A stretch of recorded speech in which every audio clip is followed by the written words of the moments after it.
Hola, ¿qué tal amigos? Me da mucho gusto poder saludarles a la distancia y aprovechar la oportunidad para compartirles otro video tutorial en el cual estaremos estudiando acerca de los cristianos o los políticos en tan solamente 10 pasos. Así que, sin más que decir, vamos a iniciar con el paso número 1, donde queremos ver cuál es la postura de nuestro Señor Jesucristo con respecto a la religión y la política.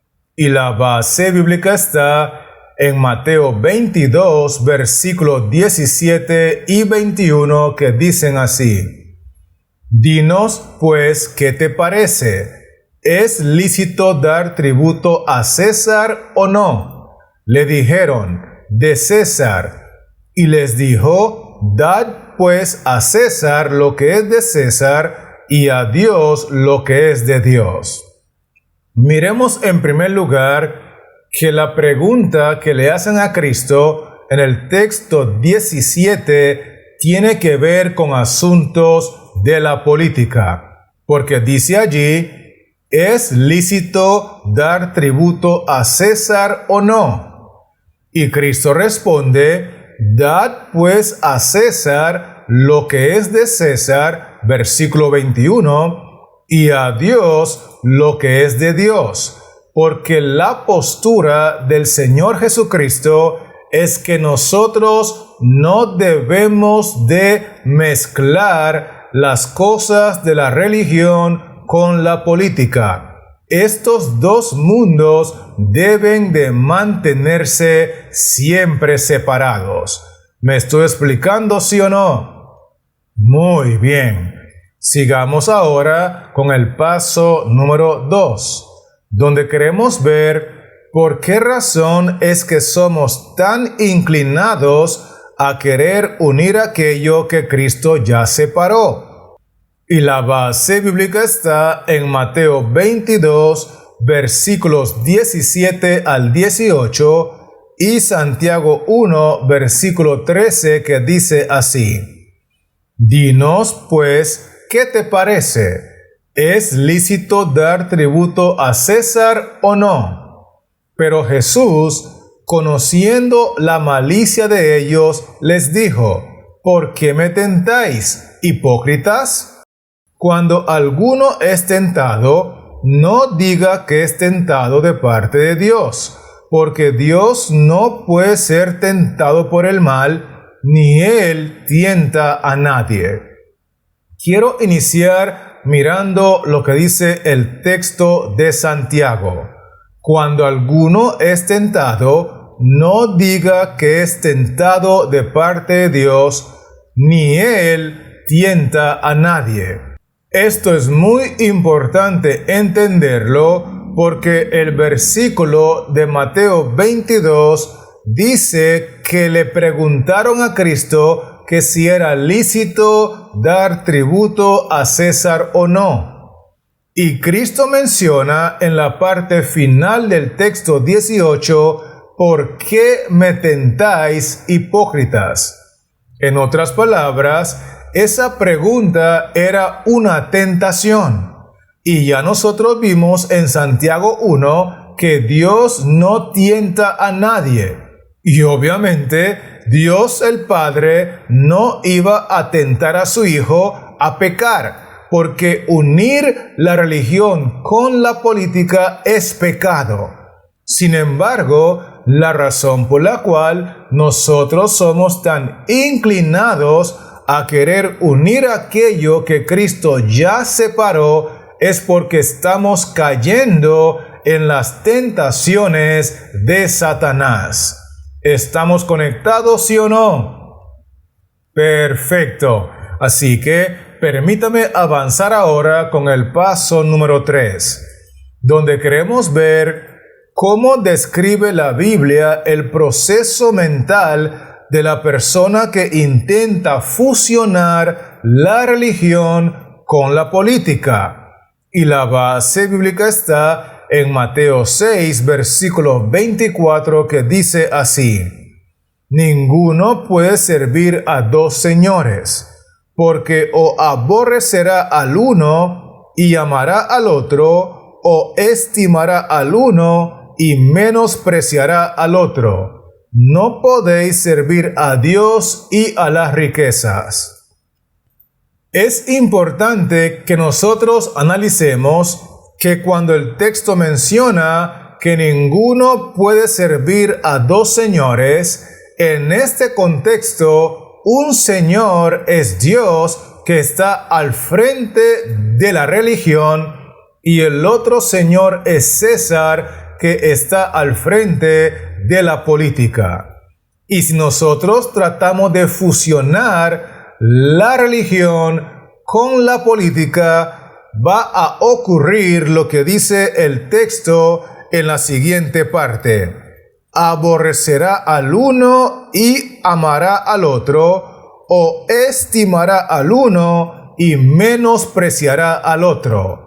Es decir, se va a desatar un conflicto de intereses en la mente y el corazón de las personas que tratan de sacarle el provecho y el beneficio a la religión, pero a la misma vez quieren sacarle el provecho y el beneficio a la política. Estos dos no van de la mano y el texto es contundente al decir que ninguno podrá lograrlo. Con eso dicho, estamos listos para continuar con el paso número 4, donde queremos ver por lo general a dónde es que Cristo envía a las personas que escoge y capacita para sus servicios. Y la base bíblica está en Mateo 9, versículos 37 al 38, que dicen así: Entonces dijo a sus discípulos: A la verdad la mies es mucha, mas los obreros pocos. Rogad pues al Señor de la mies que envíe obreros a su mies. Quiero que nosotros nos enfoquemos en que el versículo 37 menciona: a la verdad la mies es mucha, mas los obreros pocos. En este contexto, la mies es una referencia a la amplia viña del Señor, donde los obreros de Cristo por lo general son enviados para trabajar por la salvación de las almas. Por eso el 38 dice: Rogad pues al Señor de la mies que envíe obreros a su mies. Porque sin lugar a dudas, el lugar donde Cristo generalmente envía a los obreros que Él escoge y capacita para sus servicios es a la amplia viña del Señor, que en realidad es su iglesia. ¿Estamos conectados, sí o no? Gloria sea el nombre del Señor. Así que vamos a avanzar ahora con el paso número 5, donde queremos ver por qué no es consecuente pensar que Cristo vaya a sacar a sus siervos de su viña, que es la iglesia, para enviarlos a trabajar en la política para César. Y la base bíblica está en Mateo 9:37 y segunda de Timoteo 2, versículos 3 y 4, que dicen así: Entonces dijo a sus discípulos: A la verdad la mies es mucha, mas los obreros pocos. Tú, pues, sufre penalidades como buen soldado de Jesucristo. Ninguno que milita se enreda en los negocios de la vida a fin de agradar a aquel que lo tomó por soldado. Miremos que el texto de Mateo nos enseña que en la viña del Señor en la iglesia o en la religión, la verdad es que la mies es mucha, mas los obreros pocos. Es decir, hay muy pocos siervos de Dios para la gran cantidad de trabajo que está disponible. Con eso dicho, el texto de Timoteo agrega que los pocos obreros del Señor que están ocupados trabajando en la iglesia, en el mundo religioso, ocupados en la viña de Dios, tienen que trabajar para ser buenos soldados de Jesucristo, porque eso es lo que dice el versículo 3. Y la única forma en la cual Cristo los puede calificar como buenos soldados es si ellos hacen lo que dice el versículo 4. Ninguno, es decir, ninguno de los pocos obreros que Cristo escogió, capacitó y envió a trabajar en su viña, en su iglesia, debe de enredarse en los negocios de la vida. Por eso no es consecuente creer que Cristo va a sacar a sus pocos obreros consagrados, a sus pocos buenos soldados que están trabajando en la iglesia, trabajando en la amplia viña del Señor, para trasladarlos a trabajar en la política para César. Una cosa no va con la otra. ¿Será que me estoy dando a entender, sí o no? Gloria sea el nombre del Señor. Así que permítame avanzar ahora con el paso número 6, donde queremos ver cuáles son algunas de las evidencias históricas ocasionadas por la unión de la religión y la política en la época de la Edad Media. Y la base bíblica está en Apocalipsis 13, versículo 4, versículos 6 y 7. Dice así: y adoraron al dragón que había dado autoridad a la bestia, y adoraron a la bestia, diciendo: ¿quién como la bestia? ¿Y quién podrá luchar contra ella? Y abrió su boca en blasfemias contra Dios, para blasfemar de su nombre, de su tabernáculo y de los que moran en el cielo. Y se le permitió hacer guerra contra los santos y vencerlos. También se le dio autoridad sobre toda tribu, pueblo, lengua y nación. Quiero que miremos en primer lugar el versículo 4, donde dice: y adoraron a la bestia, porque una de las evidencias históricas que nos enseñan que no es prudente la unión de la religión con la política es que los seres humanos terminan adorando a sistemas terrenales, a sistemas humanos, adorando a hombres en lugar de adorar a Cristo Jesús, porque dice claramente que adoraron a la bestia. Además de eso, el texto 6 agrega que abrió su boca en blasfemias contra Dios.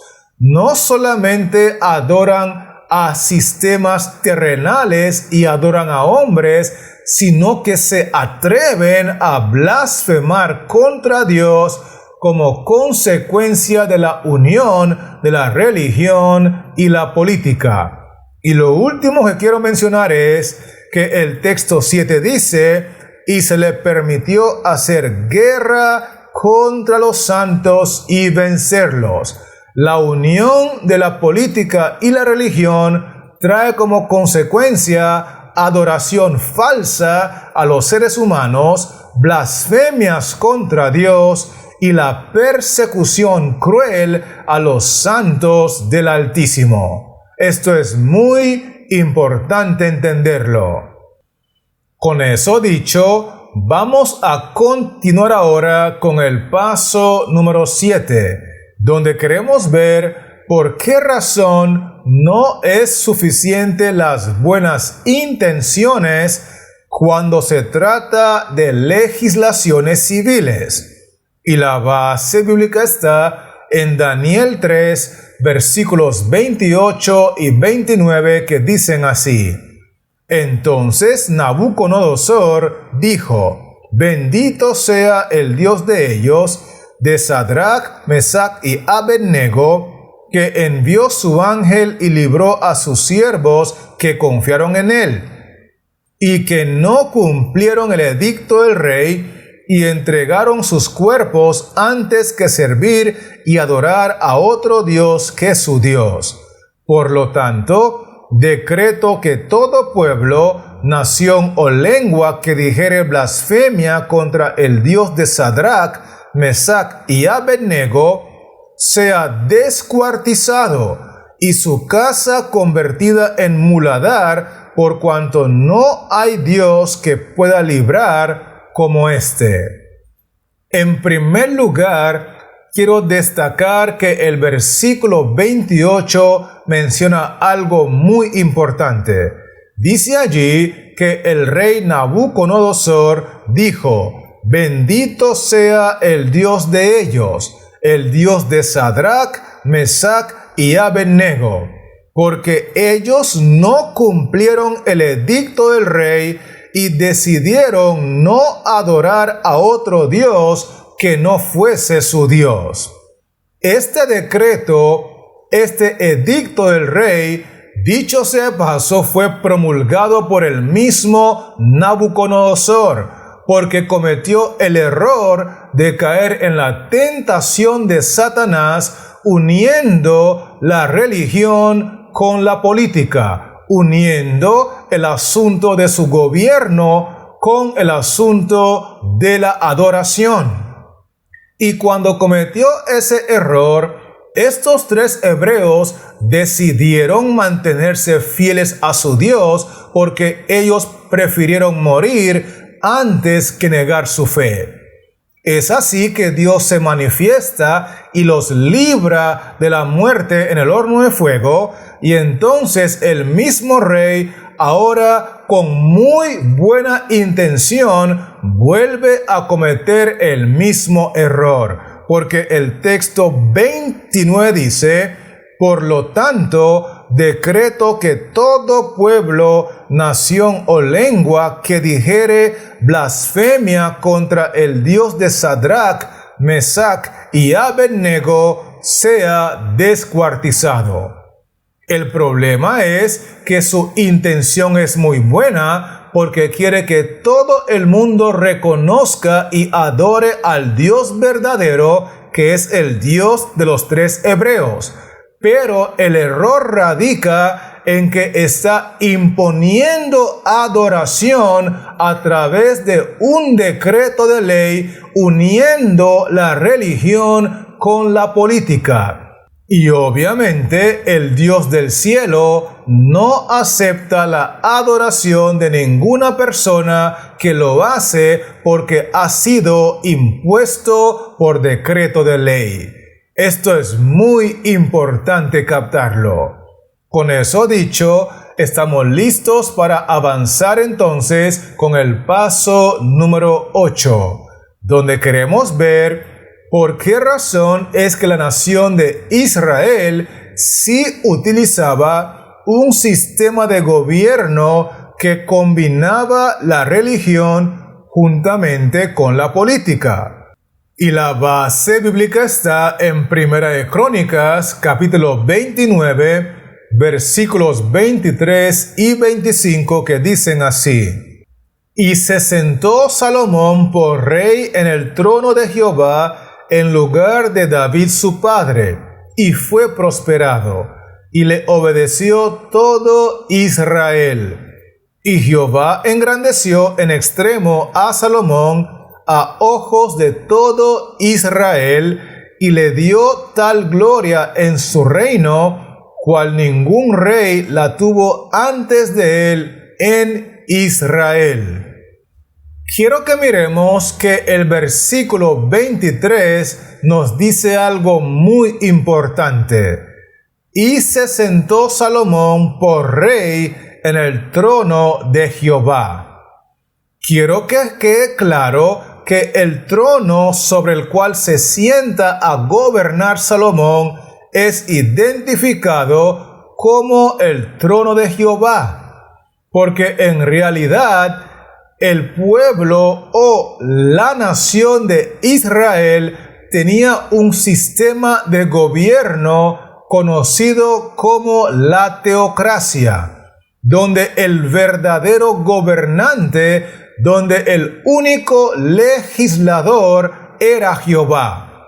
Y entonces Jehová colocaba sobre el trono como rey a un individuo que debía de ser cristiano, debía de ser religioso, pero también debía velar por los asuntos políticos.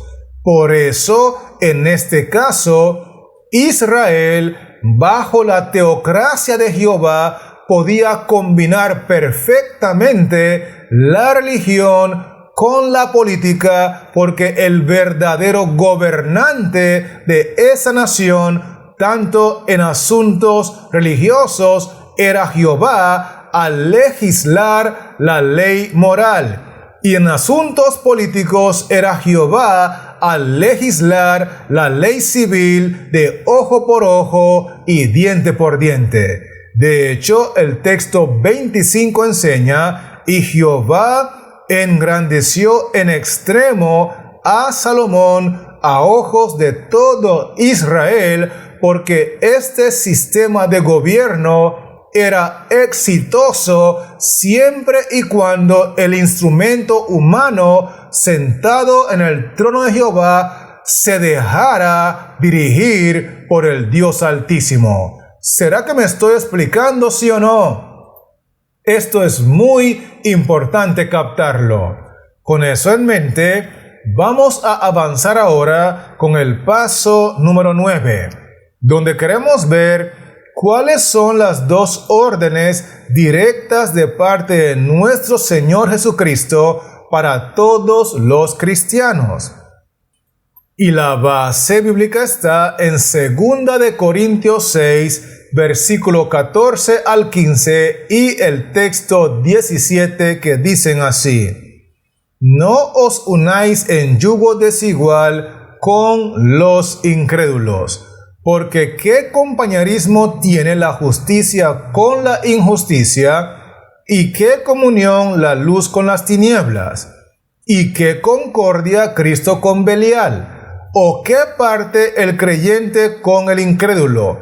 Por lo cual, salid de en medio de ellos y apartaos, dice el Señor, y no toquéis lo inmundo, y yo os recibiré. En primer lugar, quiero que notemos que el texto 14 hace un contraste entre dos mundos muy distintos. Dice allí: ¿qué compañerismo tiene la justicia con la injusticia? Es decir, en este contexto, ¿qué compañerismo tiene la religión con la política? ¿Y qué comunión la luz con las tinieblas? La religión es la fuente de luz y la política es la fuente de tinieblas. Luego el texto 15 menciona: ¿y qué concordia Cristo con Belial? ¿O qué parte el creyente con el incrédulo?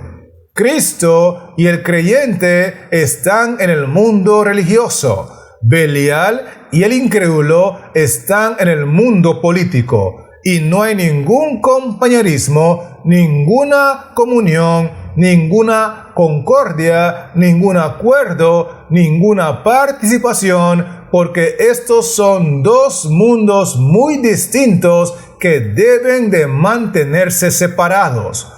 Por eso, la primera orden de Cristo para todos los cristianos aparece en el texto 14. No os unáis en yugo desigual. No debemos de unirnos en yugo desigual los cristianos con la política. la religión y la política es un yugo desigual.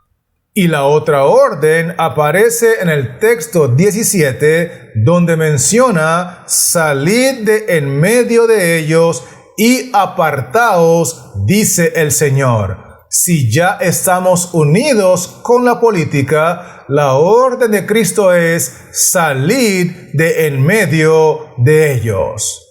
¿Estamos conectados, sí o no? Muy bien. Así que avancemos ahora con el paso final, que es el número 10, donde queremos ver en qué sentido es que el cristianismo moderno es muy parecido al que se practicaba en los días de Cristo. Y la base bíblica está en Juan 18:36 y Juan 19:15, que dicen así: Respondió Jesús: mi reino no es de este mundo. Si mi reino fuera de este mundo, mis servidores pelearían para que no fuera entregado a los judíos. Pero mi reino no es de aquí. Pero ellos gritaron: fuera, fuera, crucifícale. Pilato les dijo: ¿a vuestro rey he de crucificar? Respondieron los principales sacerdotes: no tenemos más rey que César. En el texto de Juan 18 es importante que miremos que Cristo dice claramente y muy contundente: mi reino no es de este mundo. Y en la parte final del texto vuelve a recalcar: pero mi reino no es de aquí. Obviamente Cristo es Rey de Reyes y Señor de Señores, pero de su reino eterno que está en el cielo. Y los que le seguimos a Él entendemos que nuestra ciudadanía está en los cielos. Por eso, en el texto de Juan 19, Pilato, que era el representante político de Roma, le dice a los judíos lo siguiente: ¿a vuestro rey he de crucificar? Quiero que noten que Pilato no acepta a Cristo como su rey y no se involucra en la declaración. Simple y sencillamente dice que ese es el rey de ustedes, porque ustedes son los religiosos. Yo soy político y ustedes son los religiosos. Estos dos mundos no van de la mano, están completamente separados. Aún en la mente de Pilato, eso estaba claro. No obstante, la respuesta de los religiosos, de acuerdo a la parte final del texto, fue la siguiente: respondieron los principales sacerdotes, los líderes de la iglesia: no tenemos más rey que César. En otras palabras, los que dirigían la iglesia en los días de Cristo decidieron rechazar a Cristo para quedarse en la política, despreciar las enseñanzas del Rey de Reyes para servir al rey terrenal, a César, en asuntos políticos. Y es en ese contexto que el mundo cristiano actual se parece en gran medida al mundo cristiano en los días de Jesús, porque muchas personas hoy siguen rechazando las enseñanzas de Cristo en cuanto a separar la religión de la política, porque están decididos a reclamar a César como su señor, como su rey, y a involucrarse en los asuntos de César, en los asuntos políticos, a pesar de que Cristo dice claramente que mi reino no es de este mundo. ¿Será que me estoy explicando, sí o no? Muy bien. Así que permítame aprovechar ahora para repasar rápidamente los 10 pasos que hemos estudiado en este video tutorial. Y lo primero que vimos fue que la postura de Cristo en cuanto a la religión y la política es que estos dos mundos deben de mantenerse completamente separados. Vimos también que la razón por la cual tenemos la tendencia a querer unir aquello que Cristo ya separó es porque estamos cayendo en las tentaciones de Satanás. Otro punto importante que mencionamos fue que cuando las personas tratan de fusionar o unir la religión con la política, van a terminar aborreciendo a uno y amando al otro, estimando a uno y menospreciando al otro, porque en su mente se va a desatar un enorme conflicto de intereses. Otro aspecto muy importante que estudiamos fue que por lo general Cristo, cuando escoge a una persona y la capacita, la envía a trabajar a su viña, en la amplia viña del Señor, que es su iglesia. De hecho, vimos que no es consecuente creer que Cristo vaya a sacar a sus pocos obreros, pocos soldados que envió a la viña del Señor a trabajar en las cosas de la iglesia para trasladarlos a trabajar en la política para César. Más bien, Cristo anhela que ellos sean buenos soldados y que no se enreden en ningún asunto político para que ellos puedan agradar a aquel que los llamó como soldados.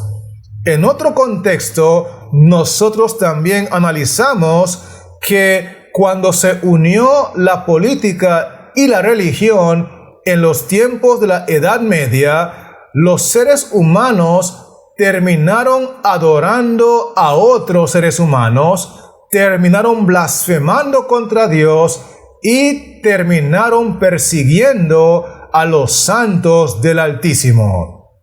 Vimos por otro lado que aun cuando hay muy buenas intenciones, no es correcto que los legisladores civiles obliguen a las personas en asuntos religiosos, porque Nabucodonosor decretó una ley de adoración a favor de Jehová. No obstante, Jehová no acepta la adoración de nadie que lo haga por un decreto de ley.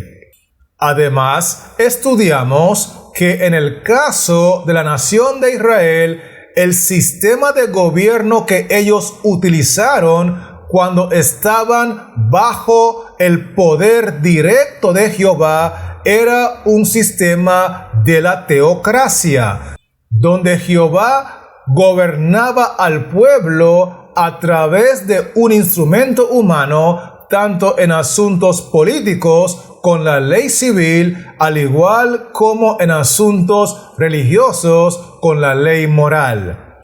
Y que las dos órdenes que Cristo le está dando a todos los cristianos es que no se unan en yugo desigual con la política, y si ya están unidos, entonces que salgan de la política, que se aparten de eso, porque eso desagrada al Señor.